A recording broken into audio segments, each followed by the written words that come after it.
Basi mwa chizolowezi mwa deire timvere pano a Samuel Rwala amene nawonso abwera ndi audio ya lero. Guys, thank you so much, Malawian cameras. Let's comrades, good evening everyone. I can say good afternoon everyone. No, comrades, Malawians, nakandi kunena kuti a Malawi tinasankha mtsogoleri wopanda nzeru ndiye Chakwera. Ndikubwereza, tinasankha mtsogoleri wopanda nzeru. A blameless leader. Yemwe saziwa china chilichonse ndipo tisazabwerezenso chonda Malawi ndagwada. Tisazabwerezenso kusankha anthu ngati achina Chakwerawa.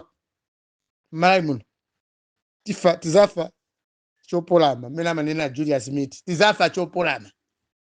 Taona panopa lero ndangowerenga message from Malawi Electoral Commission apanga postpone program yawo an exercise yomwe imene kuti iyambe lero pa 10 kuti anthu ena ayambe kulembesanso mukaunta wa zisankho. Koma zifukwa apereka meki zaboza. Zifukwa zenizeni ni nkhani ya fuel kulibe.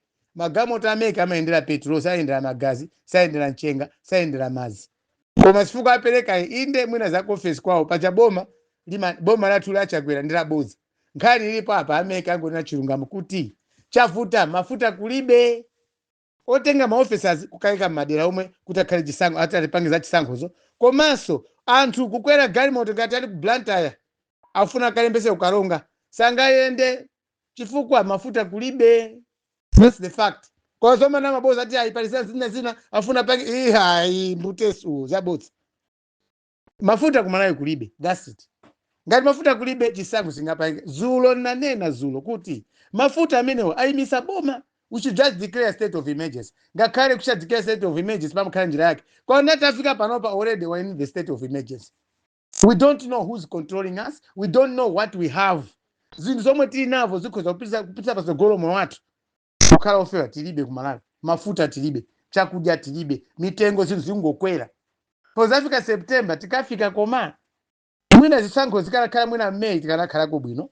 Koma naku September tizikavota tilibe chakudya. Tibe mafuta, tikavotadi, tizavota. So comrades, Malawians, me sinimabwera mbuyo.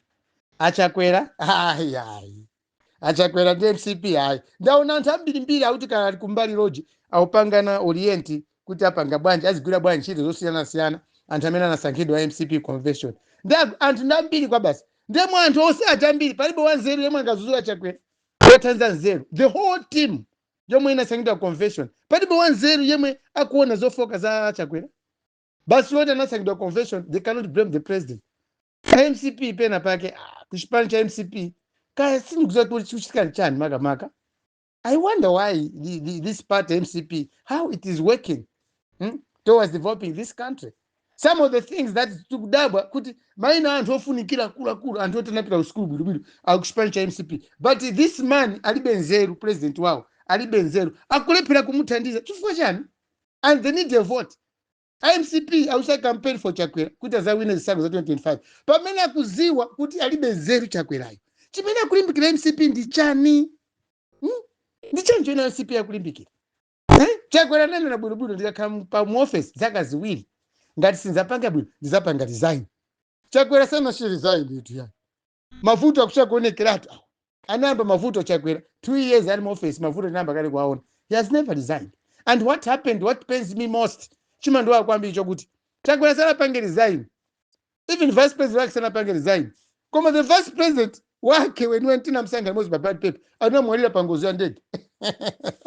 We don't understand. When you can connect what I'm saying here, it's quite painful really. Psychologically, it is quite painful. Achakwera anaka noti azapanga design. Anena nawo kuti ine ndikalephera kuyendesa bomaji. Ngati zimene ndapanga promises zakwanisa ndizapanga design for 2 years. And what happened after 2 years or within 2 years? The vice president died. Chaka cha chitatu basi vice president kumwalira. Just imagine. Ndio ukhoza kumwalira chani. Akalapanga design time ya 2 years. Bwezi chilimali wa moyo tu atakhala pa mpando paja. Chilima kana khala wa moyo tu. Achakwera kanapanga resign for 2 years. Koma ukakamira pa mpando achilima, amina Chakwera kukakamira kukhala pa mpando. Look now the position that we are in today. Tikuvutika tu. sanapange design achakwera mavuto ose watikuwaona achakwera iwo pansi pa mtima amaziwa iwo achakwera kuti ndokanika. He knows that is a failure. Mukati muone zilo when dzana amene amapanga address the nation, you could tell this man is accepting that he has failed.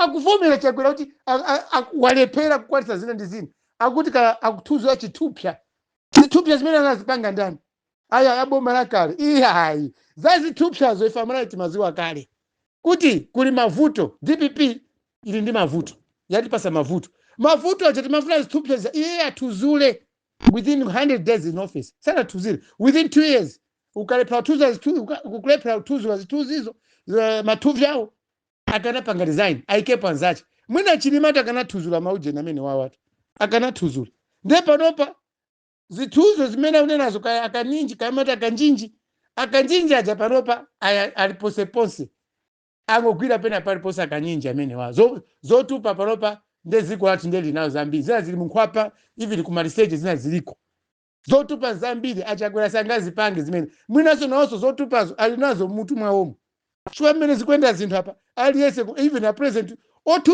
dokotalayo wotuzula zitupyazo nazo zitupya ali nazo natuzula bwanji chikakhalapo ipa chituzicho chotupacho atuzula bwanji achakwera kusogole a president mwinaso nazo zotupa ali nazo chowakhala kuti iwo ali too smart sakanakhala ndi zotupa yani bweza kuganiza bwinobwino ngati munthu as a normal politician as a normal leader kwa achakwera zitupya ali nazo mutumu. That's why even zoyankhula zawo panopa paibe amene akuwasatira bwinobwino. So comrades, this is what I can just share with you. You have to understand kulephera kwa Chakwera kupanga resign within 2 years in office akulephera ndi zimene tikuona pa izi. A vice president anamwalira komanso report ya ndege sikuveka bwino komanso zambiri ziyenga tchule kwa zofera soni zokuti program ya MEC yomwe yofunika kwambiri chifukwa imene program ya MEC ndimene tachosera Chakwera boma pa 16 pa so ngati zinthu zikubwera mbuyo ndikuti chisango chathu tikandi pressure ma programs ogoloko MEC ikani ma pressure ambiri anziko zapangisa kuti siku la zisango azasinthe from September maybe to October akapanda uzigwira bwino Chakwera Chakwera samaona zimene zizi is a person who does not see such type of things and anthu omwe samafuna azimva zimene tikuyankhula ife chonchi ya. So comrades Malawians, what I can share with you is nkhani ya MEC asamame maboza nkhani ni mafuta kulibe gamoto za MEC ziyenda bwa mafuta kulibe all the filling stations in the country are dry nde muyendesa bwa ziyenda bwanji zinthu without fuel muyendesa bwanji zinthu without fuel chichofuna kwambiri. So comrades samana mizana apapa kuti MEC azoleso kunena chilungamo koma boma asamana mizeso MEC kuti azina maboza nkhani kulibe petrol kulibe diesel yoti amastaff MEC kapena zato ogwagwira ntchito yakalembera kuti angapite kumalo kwawo kugwira ntchito moyenerera komanso ma generator awo amayendera petrol kapena diesel. Therefore nkhani ya MEC izakhale kuti azinena kuti ayi palizina ndizira zofunika apange nkhani ndi mafuta. Thank you. Good afternoon. Like, share, Malawian Cameras, subscribe.